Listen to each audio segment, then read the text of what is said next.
All right, well, hey, welcome to our city church. It's good to be with you today. It's good to be back. Thank you.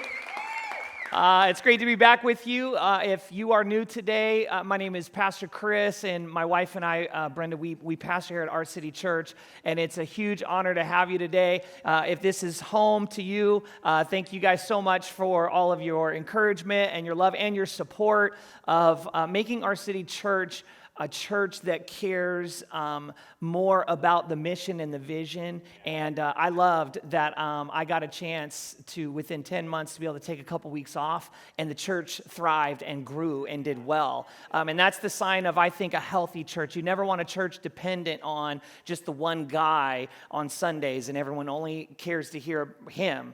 I've always said, I don't want you to come because you just want to hear me preach. I want you to come because you want to hear about the person I'm preaching about, okay? And if it's me, or if it's one of our teaching team members, or if it's a guest speaker, if we're talking about Jesus and about his word, then my expectation of you as a church is that you will want to hear about Jesus, not just hear it from me. And you showed that these last few weeks, and it's invaluable to me and Brenda and Eliana, because we want to do this for the long haul. And we can't do it for the long haul if I can't take a few days off or a few weeks off without the church being like, well, I'm not coming. That's not going to work, because we need to be healthy, dependent, and have the foundation built on God and his truths and who Jesus is and how we live that out in our city. And I just want to applaud you from me to you, because y'all did that these last many weeks. And it was a treasure and a gift that you gave. That's one of the ways you can give, in addition to all the other things we do to serve and volunteer and be generous. You gave to us as pastors, and you allowed us to be able to rest and relax. We had a blast. We did, we got to get away and go see the ocean a little bit down south, and just hang out. I played some golf. I played really well, and I played really bad also. But I want to tell you, if you're a guest today, that this is such an important Sunday. If this is your first time, or you're maybe just coming right back, this series, I think, is so foundational. We wanted to make sure that we did this. And this is going to be a series, actually, for the rest of the time that we pretty much do our city church. We're going to come back to the home every year, because I believe that the home is the foundation of a strong everything. A strong society, city, church, nation. The home is vital. Everything we become at home. Home is the safe place to practice what you are going to be good at and to fail before you get great at it, right? Home is where you learn how to interact. Home is where you learn how to overcome things that are hard and difficult. Home is where you laugh. Home is where you play. And all too often, as you saw in our video, home is also sometimes the thing that could break your heart the most. How do we overcome that? How do we manage to have the kind of home that can stand the test of time, of failure, of disappointment, of heartbreak, of sin, of selfish choices that hurt other members of our families? And what is it that we can do about that? We want to take the next couple weeks, and we want you to be let in on kind of the secret, because God did not intend for you to not know how to do that. God created family. Family is God's idea. He instituted family, created it, started it, and then he gave us the ways that family should be ran. And I always make this promise: if you will run your family the way God tells us to, your family will not fail. It cannot fail. It only fails when a member or two or three of the family begin to do what's best for them. And once we begin to do what's best for us, and we become the God of our family, where it's the family has to serve my best interest or protect like my ego or my pride or my way of thinking, then the family can fail. And it sometimes does. And so I want to talk today about what God what he wants you to know, and what we at our city church want to make sure that everyone is clear on. And some of these things might be new to some of you, because you might be newer to church, and you maybe are like, I know family means like love and raising kids, and you got to have the natural love part, but there's some other really key, critical things that God teaches us from his word. The Bible's what we call the Bible of God's word. Those are interchangeable phrases around here at our city.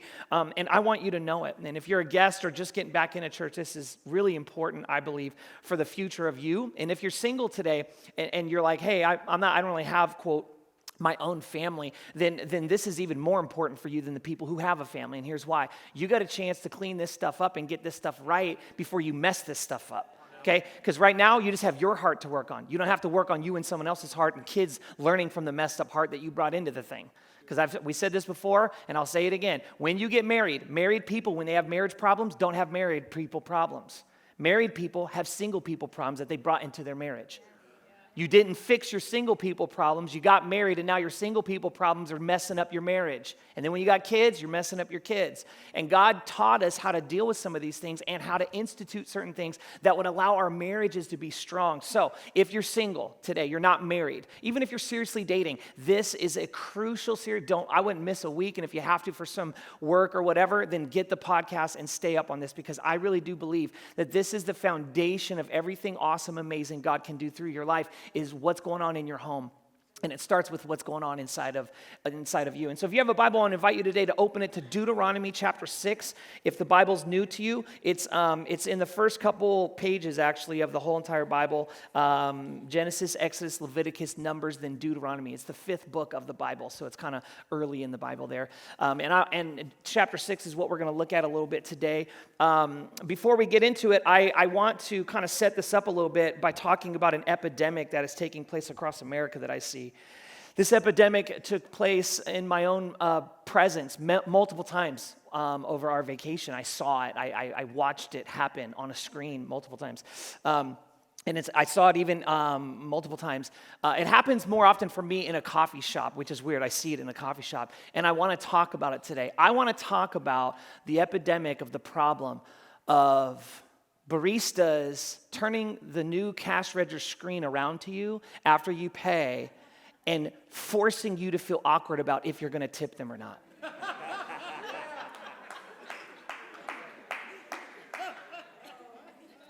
Can we all just agree right now that sometimes the baristas act like you owe them a thank you because they're a barista?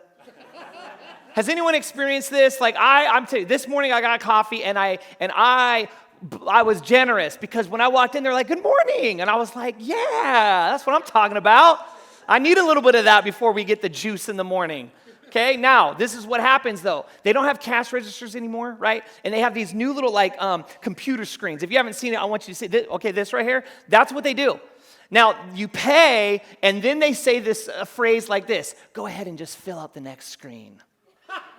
And it puts you in this really awkward place, like, well, what's the next screen? And the screen goes 15%, 20%, 25% other. And then at the bottom, with these shameful messages that they have around this one box that says, "No tip."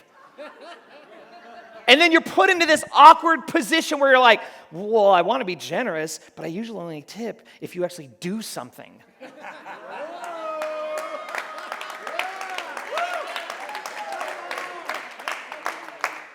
What have you done that's extra?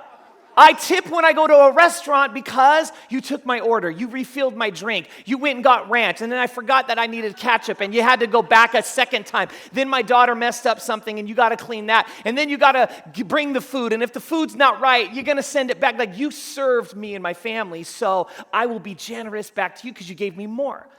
But if I stand in line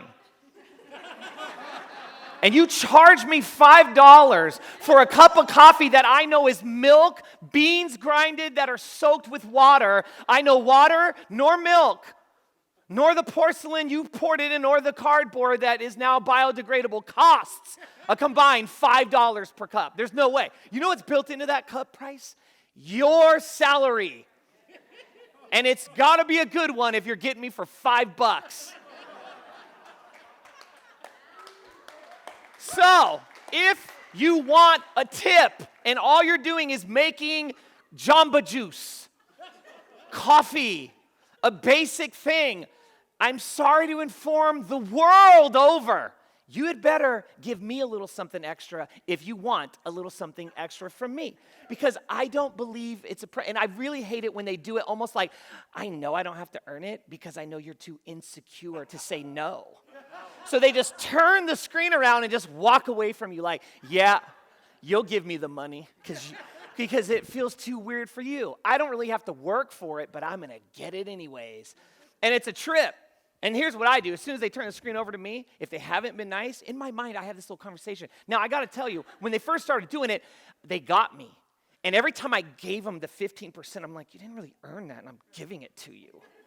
And I was like secretly mad at them, but I was really mad at myself. It's like, you didn't really work for that, and I did. I worked hard for my money. I work hard for my money. You did not work hard for my money, and yet you got it. I don't like that. I don't like that feeling. That didn't feel good to me. And so I had this like come to Jesus where I said, from now on, if you serve me coffee and you have a bad attitude, you know what I'm going to do? When you slide that little screen, hey, fill out that screen, I'm just going to go, yeah, there you go, buddy.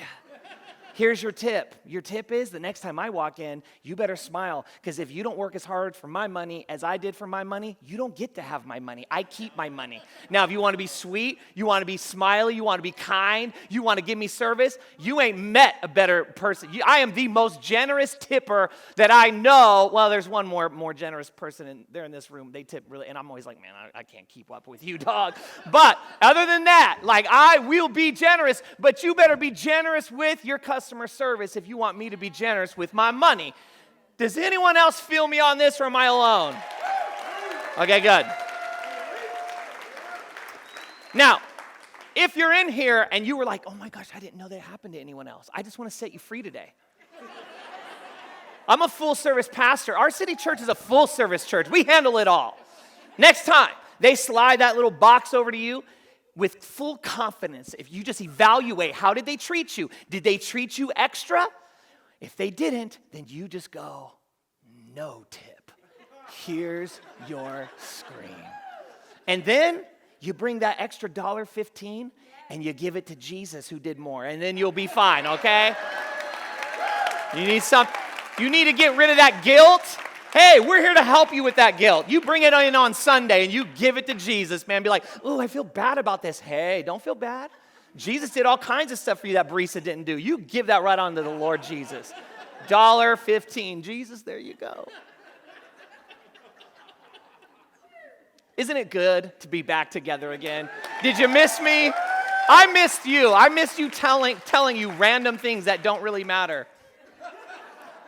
And here's the interesting part, right? Like, I mean, it's all fun and games, and I'm mostly goofing off mostly. And I do see this like synonymous thing, though, is that we have this idea that sometimes happens, but it's not just like in a coffee shop or Jamba Juice or whatever. It happens in our homes, too. Our families can sometimes, without us knowing it, we could end up wanting our home life, our relationships in home to be something that we want everyone else to do the work for.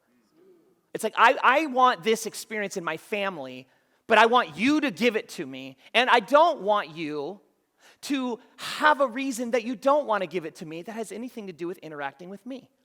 Like, if I want to be allowed to be how I want to be, and you can't be impacted by it or show up different. In essence, I want you to do the work, but I want to have the experience. I want to have the bonus. I want to have the extra, but I want you to do the work. And this we do this, right? We expect a better marriage than sometimes we're willing to invest or work at ourselves into it. We want kids that are going to be this thing, but we don't want to actually discipline them or show them boundaries because it's so hard to tell them no. Right? Like, we want to have these relationships that are so life-giving, but we press past boundaries that are healthy for the relationship. Now the relationship has advanced too fast, too soon, and there's too much connection that really the relationship shouldn't have yet. And now we're feeling this awkwardness of, we're so close emotionally, but I don't really know you yet. Right? And so we have this thing we want, but we don't want to do the tough decisions, the tough choices, the difficult things that actually give it to us. And so here's the interesting part about God is that God, He gave the list of what it takes to build a great home. What is required of us. And He doesn't want it to be a secret. He doesn't want you to not know, because the ultimate reality is that we all want that, right? We want a family that is fun, is life-giving, is committed, is healthy. We want strong marriages. Nobody in this room doesn't want to have that someday or have it now. We all desire that. All of us want to have kids someday that grow up and love God and love His church and love our family and like make wise choices. Like, all of us want to fall in love and know that it could be forever. Like all of us want to have the things that are difficult, but often if you're honest, if you're really truly gut level honest, we often want those things to come through the choices and actions that other people need to do to give it to us. I expect you to create that family for me. But what we fail to recognize is they're thinking the same thing about us. They're looking at us going, well, I'm expecting you to give it to me. And so that becomes the tug of war. And it's a prideful one. Is no, I'm not going to give that to you because I don't think you're giving it to me. And so we tug of war this thing. It's like, I'm going to hold down, man. I'm going to wait until you give in a little and then I'll give in a little too. You're giving in? Okay, here. And that is a broken way of doing it. It breaks family connection. It breaks family trust. And God set it up way different. And I want to talk about it over the next couple of weeks, but today I want to start with the very first step. What's the very first step to moving our families into the healthiest place so that it could be impossible for them to fail if we do these things? Fortunately, again, for us, God made sure we knew about it. Thousands of years ago, he told his people what he wanted us to know. And I want to go to Deuteronomy now and read it. But before I do, I want to explain a little bit about what's going on in this story. Everybody say there and then. If you're new around here, every week we preach from the perspective called there and then. And what that means for us is we want you to know what was going on in the Bible there and then before we talk about how to apply it in the here and now. Because if you don't understand the world the Bible was written into, you can never understand the words of the Bible. They'll not make sense to you. Or you can take them and make them into what you want them to be versus actually what they're intended to teach us. So we want to always teach the Bible, God's word, from a perspective to start with of there and then apply it to the here and now. So there and then, here's a little bit about what's going on in Deuteronomy. First of all, God's people, they're called the Israelites, they're called the Hebrews, they're called the people of God. All of these different names, kind of like you would say a United States citizen or an American, it all means kind of the same thing. They had been in slavery for thousands of years in a place called Egypt, and they were not in control of anything. They had masters.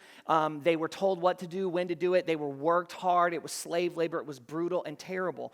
Then God rescued them. It's all in the book of Exodus, the second book of the Bible, and you can go back and read it.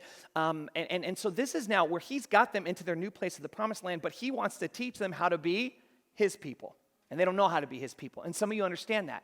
You're just getting back into church, right? Or you're just, you got a marriage and like you grew up in church, around church, but you never really knew what it took to actually build your own family. You know, you might just now be getting out of high school, going to college. You're like, I'm becoming like my own person. I got to learn me now. I always just kind of took for granted what dad or mom was doing to give me a foundation of connecting with God or being a part of church. But now I'm on my own here. I got to figure out like my own moral choices, what God has to say and what God thinks and what I think and how that all plays. Like all of that is new for some of you. And this is exactly what's happening in the people of God, the Israelites, the Hebrews. They are trying to figure out, how do we live? We've only ever been slaves. We don't know how to think for ourselves. We don't know how to be free. We don't know how to honor the things of God. So God is communicating to them, hey, this is kind of like what it all means. And Moses is the leader.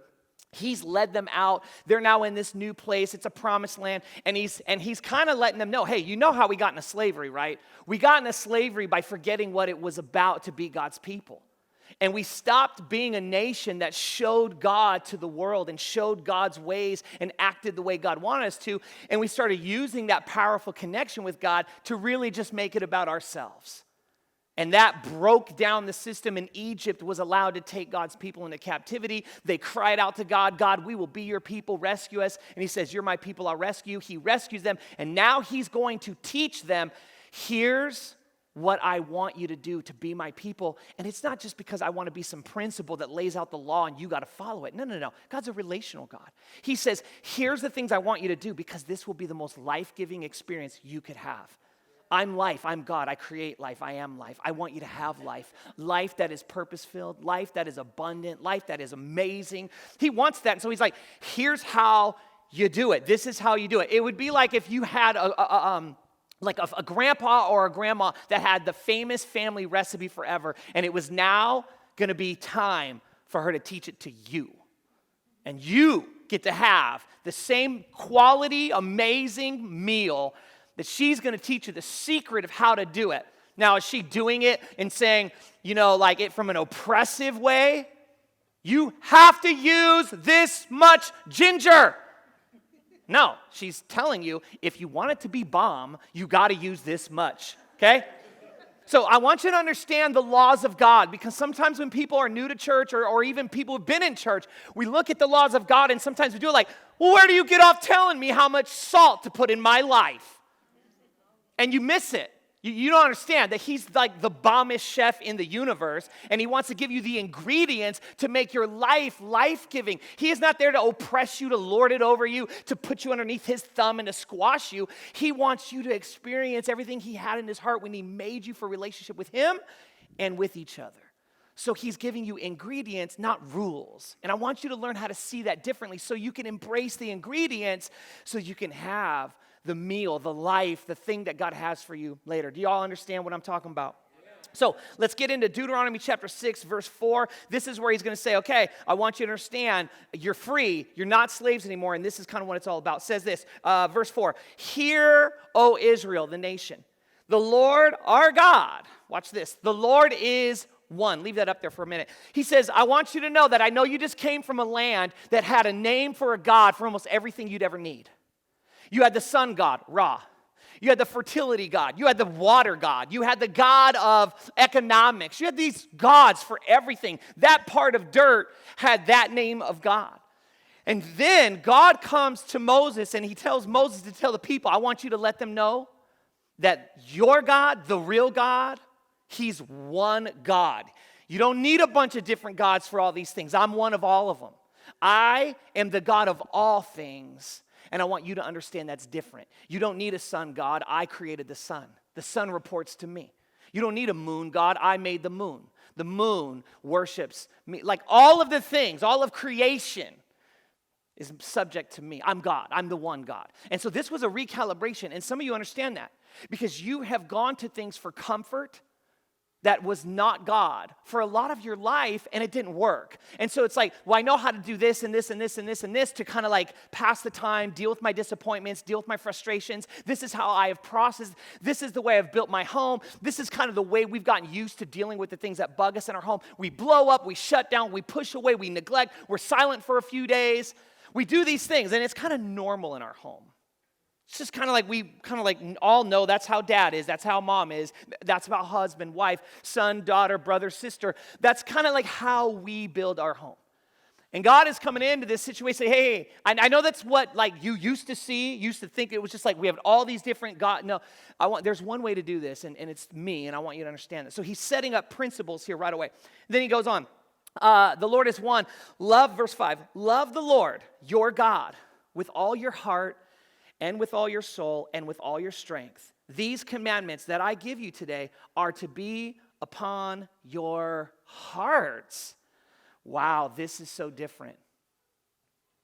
Most societies back then, even today, would make these pillars of the laws and make sure the people saw them because they didn't have paper back then readily available. So they had to put them on places that people would walk and see visibly, physically, so that they could see it. And God comes in and says, no, I want you to love me. I don't want you just to obey me. Do you hear the difference? Some of you have an obey mentality when it comes to God. But God does not ask you to obey him primarily. He wants you to love him because he knows obedience comes from the desire to love. Eliana does not obey me just because she knows that I am the figure of power. She obeys me because she loves me and she trusts me and she knows if I'm asking her to do something, it's because we have a connection and she could trust that. God knows that if you love him, obeying him comes natural and with trust. Some of you have tried to obey God without loving him, and that's why it's hard for you. That's why it's been difficult, because you haven't worked on loving God. And when you don't process what it means for you to not believe in him, not know him, not read the Bible, not understand the Bible. No. He says, you can have all those things, but if you don't love me, it's hay, wood, and stubble burned up in a fire. It's clanging brass. It's cymbals making loud sounds, but has no substance. I want you to listen to me, O Israel. Listen to me. You're my people. Listen to me. I brought you out of where you came from, and I want you to understand what it's going to take to actually do this. I want you to love me. What does that mean? Well, it's that part of you that if your kid ever got hurt, that part of your heart that was pulled instantly to try to help. It's that part of you that when you find the one you could love forever is just like, your heart is big and swollen, just like, oh, this is so exciting. It's that part of you that stands and beams when you see someone in your family that you love, a brother, sister, it doesn't matter who it is. They're graduating, they're walking, you're like, we did it. Like, wow, look at them. It's that wedding you go to of someone that matters to you so deeply, and you're like, they're married. I love this moment. That deep part of you, God says, I want to be in there. That part where you love things. Where you love them, and when it happens, you can't stop your emotions from being pulled towards whatever it is that you love. And then he asks, do you love me like that? Because if you try to obey me and you don't love me, it's duty.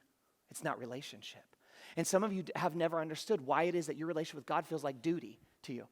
It's a duty. It's, I got to do it. I know he's God. I know Jesus died. I believe all of it. And it's this dry, just obedient, and you're there, and it's better than not. I'll give you that. But the life is missing. And you know what's missing is you coming to a place where you say, God, I want to learn how to love you. I don't know how to do that. And whatever it is that I am uncomfortable with doing or learning about doing that keeps me from learning how to love you, I want you to have permission to challenge that in me, because it sounds like I'm missing out on what the whole thing's about. And you are. He wants your home to have love for him as the foundation of it, because he knows what happens in a home that loves God is that it can deal and go through all brokenness that humanity, sin, your choices, their choices will bring to the home. And that's why he says, before we do anything, I want you to know, I'm one God, you need me for it all. And number two, I want you to love me. Love me in your heart. And I want you to write the commands, the rules, the ideas of who I am. Don't write them just on the Don't just, no. I want them to be in there. In there where you make your decisions. In there where it's bigger than your decisions. It's your auto response. Does your auto response move towards, but I love God, so that's going to change how I am going to respond right now.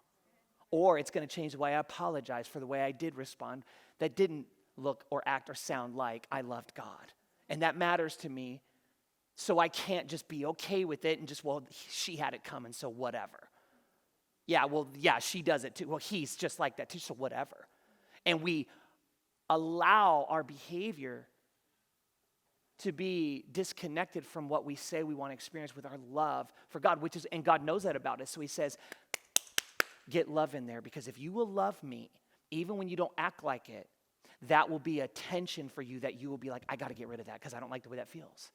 I don't like the way it feels if there's a disconnect in that space. And that's what he wants for us. He's telling them the first step is to love. When he says this in Hebrew, the word for hear, O Israel, is this Hebrew word, I want to put it up, it's shama. And shama means to listen intelligently. And it actually means often with the implication of an obedience and attention. So when he says, hear, O Israel, he says, listen closely, intelligently, obediently, because this is big and you got to get this when it's foundational to you. But verse 4 and 5 is referred to commonly in Judaism as the Shema. And the Shema is different. It's the foundational principle to the 10 Commandments, which actually, you may or may not know this, was the foundational principles behind the preamble of the Constitution and the very way that our Constitution was lined out, the way that our government reads it out, is actually follows the same format that the government here followed in Deuteronomy. And if you go through Deuteronomy and if you do a study on this, it's like, for people like me, I love it. It might bore you, but they literally laid out like a lot of our government structure based on Deuteronomy and Leviticus, which in Numbers, it's fascinating. So the Shema is something that even today Orthodox Jews still recite. And it's this part of them. In fact, I want you to see, those of you that are like into Jesus and you want to like learn how his ways are, I'm going to read you a scripture where he was asked, what's of all 613 commandments that Moses gave us as Jewish people, what are the most important ones? And Jesus answered in Mark chapter 12, he said it this way. He said, one of the teachers of the law came and heard them debating, noticing that Jesus had given them a good answer when he had asked them something else. And so he said to him, of all the commandments, which is the most important? Verse 29, the most important one, answered Jesus, is this.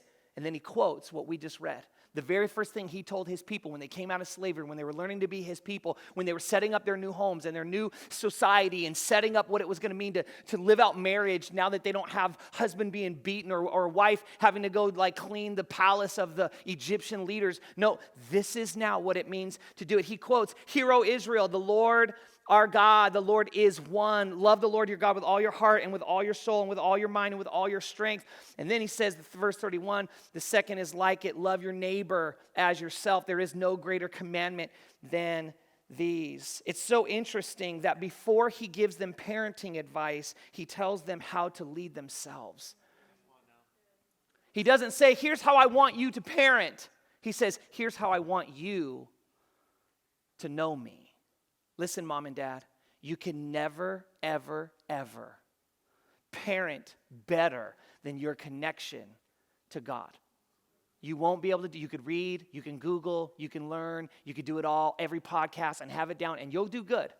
But there is something about the power, the voice, the presence of God functioning through a connection that you have with God through you that will supersede your intellect, your education, your wisdom, your ability to research. There is something about God himself showing up through you, giving you wisdom and knowing how to handle a situation that you're like, I don't even know how I knew to say that.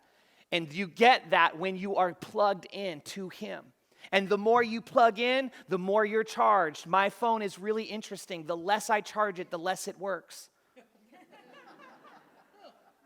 We're the same way. We're better when we're connected to him, plugged into his ways, and he invites us into this.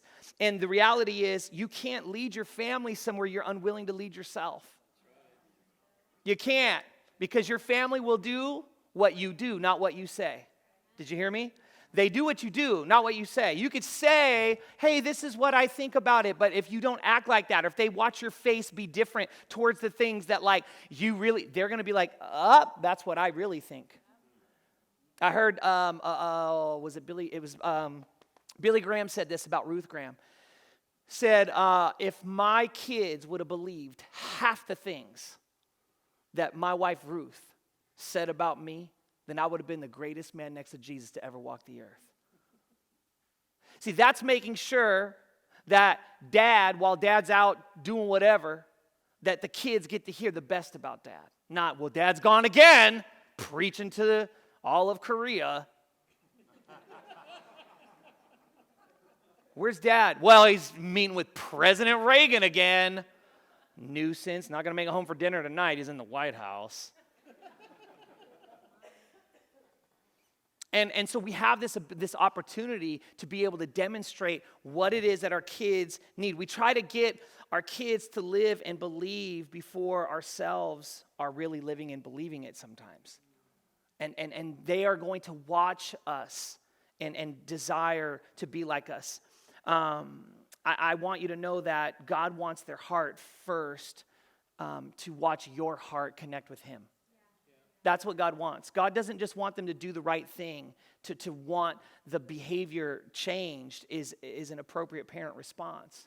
But to be honest with you, the healthy first step is, am I demonstrating a love for God to my kids? What does it look like in my kids' eyes? Does mom and dad love God? No, not know him, not believe in him, not trust him even. Does mom and dad love God? Like love him. Like it matters. It's emotional. It goes past belief into love. Because God says that's where the foundation of a good home is going to be. And he tells us that before he says one thing about parenting. Now, he gets into parenting in the next verse, and I'm going to go there. But I want you to understand, you will never, ever be a better parent than you are a person who is connected and loves God. It's the most important thing about you is you and your love relationship with Jesus. Now he goes on to what it means to parent. He says this in verse 7. Impress these commandments that I'm giving you on your children. This was convicting to me. I want to admit this honestly. Eliana's 3, and we do an okay job, a good job But this part I'm going to read to you is convicting for me as a husband and as a dad. I don't think I do this as well as I want to. And when I was reading and preparing for the message this week, I was like, I'm not doing that.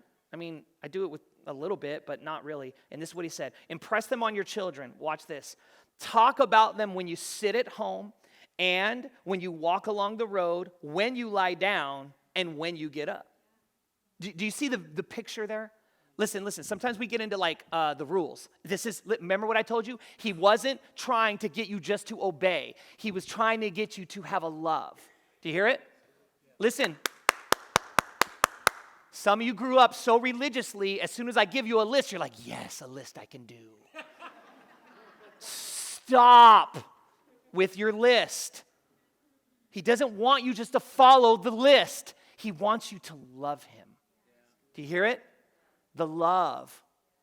The love is more important than you getting the list right. If you get the list right and your heart did it so you could feel good about checking the list and you didn't really just love him, you missed it.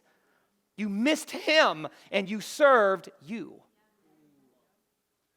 You feel good about you getting it done, but you didn't do it because you loved him. You did it because you love the way it feels to get the list done. That's not love. That's duty. That's you. And he's saying, no, go past that. I'm beyond that. That's religion. Religion is the list. I'm relationship. I want you to love me. I want it to bother you. That I want you to be missed. I want you to miss me. I want you to enjoy me. I don't want you just to do it and be like, well, I'm here. I'm sure he's pretty proud of me. I'm sitting in church. No, he is, but that's not the deal.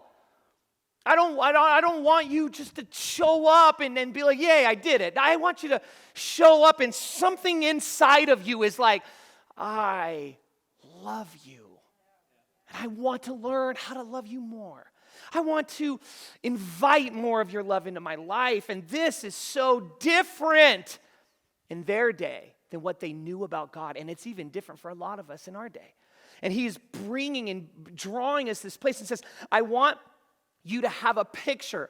Now, does he go back to it? He says, this is where I want you. I want you to talk about it with your children, impress them on their hearts. No, I'm sorry, the original one, the whole thing, the whole picture. It's easy for us to look at this and be like, okay, I want to do all those things and I'm going to do it in those locations. It's more of an image than it is a list. He wants you to see that it's a holistic life. Where are you bringing up conversations about God's goodness, God's ways? Where are you talking about where you fell short and didn't do it versus where you did do it and it felt good? Where is it happening where you're saying the things that you're falling short on or talking about the ones that you did and it was really cool? Where is that happening in your life? He's saying, I want you to do it in a holistic way with your kids. I want your kids to see that it's a part of, ready, the rhythm of your day. Do you see it? The rhythm of your day is right there. Impress them on your children. Talk about them when you sit at home. Wherever you sit, where you're at home, just chilling, hanging out. Hey, make sure that that's a part of it. But not just there. I want you to do it also when you walk along the road. They didn't have cars. That could be for us. When you're driving to the store, when you're in an airport, when you're on an airplane, when you're on a train, when you're going anywhere, wherever you go, when do you talk about it? Talk about these things. And don't just talk about, share, go deeper into the part where there's like a loving discussion about it all. Introduce it. Don't just be like, we talk about God at this one little place, and we do it at church, and then we might go to lunch, and then at the lunch after church is when we talk about the God, and then we're done talking about the God, and then we go on to the rest of our life. The rest of our life? No. He's saying, the rest of your life is what I want to be involved in. I want to be in the rest of your life. I don't want you to have this little spot reserved for me the hour and a half after you go to our city church on Sundays. I want all of it, guys. I want all of it to have me. I love you. I want to be involved in it because I'm what's best for you, and I love you so much. I want you to have me because I know me is what's best for you. And so he's introducing this concept, and it's so hard for rule followers. It's so hard for people who are relational too. Why? Because relational people don't understand. Rule followers have a hard time for a different reason. Rule followers are like, I just want to do the rules because that means I love. No, it doesn't. It actually means you just love the rules that you got to follow and that you did it and you like you for that. That's not loving God. That's loving, I got it all done.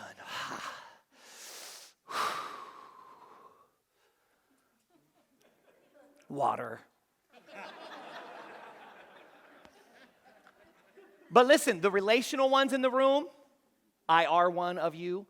You know why we have a hard time with it? We have a hard time with it because God violates the rules that we have for relationship because he loves us when we don't act like we love him, and we don't do that to people. When you act like you don't love me, what? Oh, yeah, that's okay. That's what time, word? All right. That's what's up. That crazy laugh. Right? Always be more scared when they're silent, because that means they're planning something. They're looking through you at the picture of what will happen to you. This is what's difficult. And he says, listen. In the wholeness of your life, I want you as parents to instruct the kids. It's not, listen, if you're a mom or dad, it is not the job of the church to spiritually develop your kids. That's not our job. We are a church about the next generation, but it is a partnership. We partner with dads and moms who are the chief spiritual developers and engineers of their kids' hearts for Jesus, not us. We will never do, listen, we will never be able to do in an hour 15 what you can do the rest of the week. You've got them. You think we can unravel 6 days of bad spiritual development in an hour? Not going to happen, you guys. I'm sorry. Don't be like, well, I took them to church. Yeah, but did you take church back home? Did you take church home? Did you talk about it? Did you introduce it? Or did you just have that one little segment and then think, well, I don't know why these kids started making these crazy decisions? Well, I could promise you, it's because you decided that you didn't want to do the relationship with God. You just wanted to check the box. And then that little segment of discussion at lunch right afterwards, you did that. And then it was like, well, we want to talk about it the rest of the week. We talk about everything else, and well, I'm really uncomfortable with those really emotional conversations. We're not going to do those. We'll talk about sports. Hey, heck of a game last night. Did you see that game? Hey, all right. Well, going to bed. See you guys. Chop. See you. Hey, I don't want it to be surprising when that doesn't work long term. I want to read it one more time and then give you a few things I think that will help us to do this. No, I want to say this. I don't want to lean in too hard, but I want to say this. A good church will not let you feel comfortable doing nothing in your kids' spiritual lives. A good church will not let you feel comfortable doing nothing in your kids' spiritual lives. If our city church ever lets you feel comfortable doing less than your responsibility is as the parents, the aunts, the uncles, the grandmas, the grandpas. If we ever let you feel comfortable doing less than we're doing as a church, shame on us as a church and shame on me as the pastor. That we would be failing you. I want you to feel uncomfortable when you are letting us do more than you're doing for the spiritual development of your kids, grandkids, nieces, and nephews. It is not our job, it's your job. Our job is to teach. Our job is to give you resources. Our job is to inspire you. Our job is to show you what God's word says, and it is your job to take that home and to go do it, to apply it, to do it when you're sitting at home, when you're walking along the road, when you're going to bed at night, when you're laying down. All throughout the day, that is your responsibility to take that into your home. And God says if you'll do that, powerful things will happen. I'll be there, and your kids will be preserved. I'm going to read it again. Talk about them when you sit at home, when you walk along the road, when you lie down, and when you get up. You ever heard that phrase, all day, day? For those of you who don't speak urban colloquialisms. All day, day means all day, every day. Just you take the word every and you smash it together, and it goes all day, day. That's kind of what Moses is telling them that they got to do. He's like, look, hey, everybody, listen up, Israel. All day, day. Y'all need to be about this, okay? I want you everywhere you do. Now, listen to the imagery again. When you sit along the road, when you lie down, when you get up. Now, we do have a huge emphasis here at Our City Kids We did the best summer ever. You guys, some of the things that we did were pretty amazing with these kids these last few weeks. It's why we do what we do here. We care about your kids. We're always going to care about your kids. We want them to, yes, Jesus is in the slime, y'all. There is a connection between the two. We'll baptize, we'll dedicate kids. We want the kids to have a definition of Jesus in church that is life-giving and amazing and incredible. And we spend a lot of effort to do that. Here's what I want to do. I want you as a grandparent, as a parent, as an aunt and an uncle, as a brother and a sister. We at our city church and our city kids want to make it easy for you to talk about God with your kids. That's what we do. Our job. What is our job? To make it easy for you to talk to your kids about God. We make it easy. We help you. We help them. We connect it. We partner. And you can go and take it from there. So how do you take some of this stuff home? How do you do it along the road when you get up? What's that look like? How do we do it in the here and now? I want to give you a few things, and then I want to pray for you. First of all, the thing that I think that you can do along the road, lie down, get up, is you talk about the good and you talk about the bad. Okay? You talk about the good, you talk about the bad, and you ultimately are going to come to the place that wherever you go and however you get there, your kids need to see you do a few things. And I would recommend that you write these things down, take these notes, and apply these, because this is it right here. If you would do these next 5 things, I promise you, your whole experience, and don't just do them in one segment, do them throughout the rhythm of the day. And this is the first one. Admit when you're wrong. Admit when you're wrong. When you know you're wrong, and you could feel it, and the temptation is when you're wrong to do what? To defend yourself by pointing out what they're also wrong at. Right? No one else's family? Just me and Brenda? Okay. That's cool. That really awkward silence was like, wait, maybe me and Brenda need more help. I didn't know. That's the sign right there. The child was saying, no, it's all of us. Admit when you're wrong. You know what you're good at? You're good at admitting when they're wrong.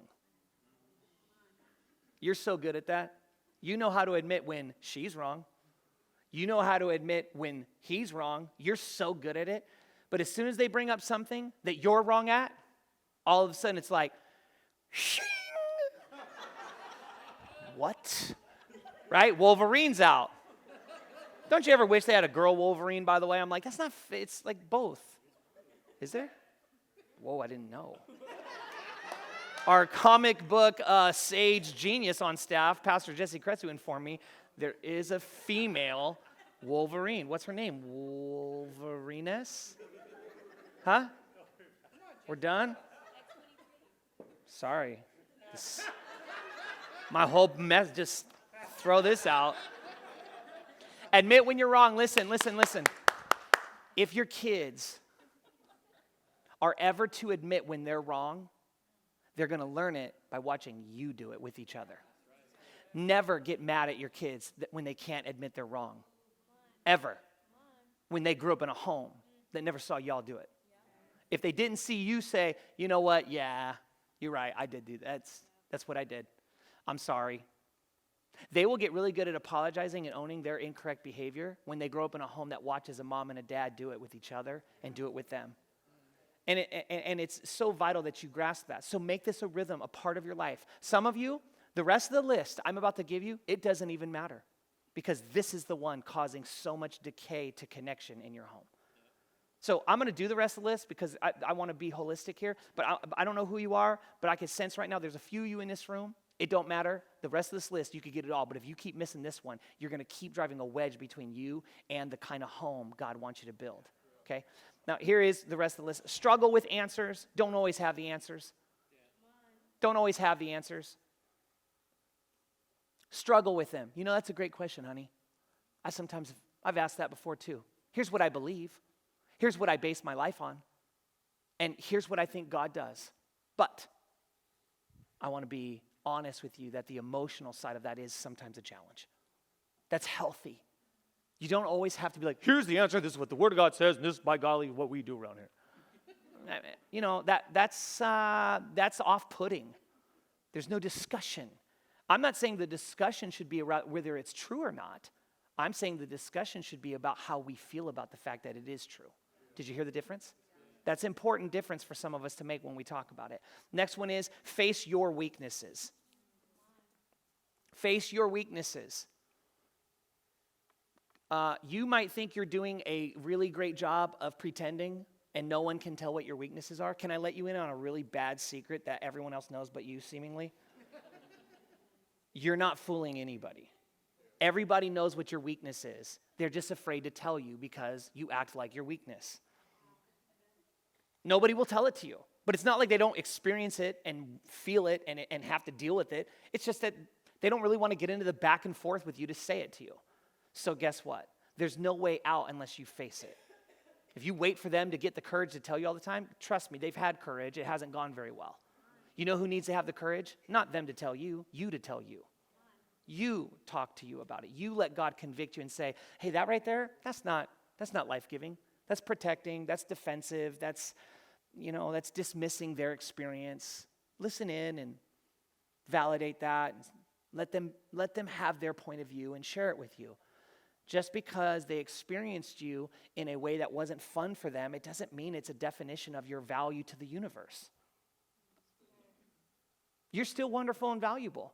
Some of us get so touchy sensitive when someone tells us something negative about ourselves. It's like, instead of it just being like you had a bad moment or a bad day, now all of a sudden this one statement they've let you in on, even if they tell it to you in a way that's kind of like, hey, I just want to let you know this kind of experience, all of a sudden somehow that becomes like the tip of this iceberg of like your entire value to the universe and world. And then you have to defend that because that means too much to you. That's unhealthy.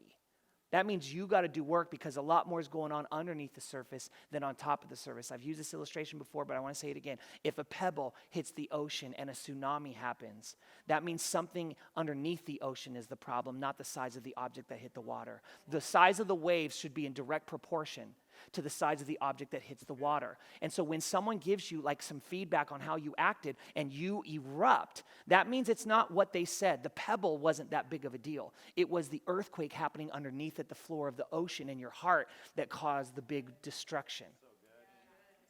You need to work on that stuff and quit trying to say, well, your pebble. No, come on. That's a little ripple. It's an ocean. It shouldn't cause we shouldn't notice it. It shouldn't even show up on the radar. It should be a quick back and forth. But when it becomes this long drawn out 5-day bender because we can't have an honest discussion about behavior that like we didn't enjoy with you, that means you've got something going on underneath the surface that you need to let God in on and face your weakness with your family, with your God. Fight for your marriage. Fight for it. You know what that means? Sometimes you will feel like you're not winning. Like the marriage is not doing well and it's a fight. But fight for it. Don't just like let it be bad. Fight against it going worse. Make it better. Don't think that, some people think that like having a healthy marriage means that you have no problems or challenges. It's not true. It means you fight through them.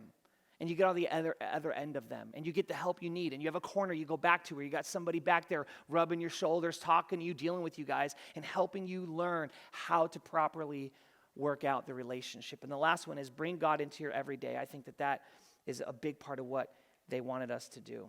I guess the things that I think are so valuable and important for us is how to learn how to put God's love into a deeper part for us. So what's that look like for you? What would it look like for you to love, not believe in, not just follow, but love Jesus, to love him, to go deeper than just a cognitive understanding of his goodness, but to experience an emotional experience with him? I want you to think about that this week and take that into the conversations in your homes. Take that into your marriage. I want you to admit you're wrong this week. If we could just do those two things as our city church, can you imagine what this next week of family discussions would be like? Can you imagine the health and the vibrancy and the freedom and the safety to fail when it's like I can face my weaknesses in my home because the leaders of my home admit when they're wrong? They don't hold on to the fact that they were wrong forever and eternity. It's like, no, he actually, you know what? Not correct. Sorry. That's the worst version of me. And I love Jesus. And so I want to get to the better version of me. Let me pray. God, I thank you.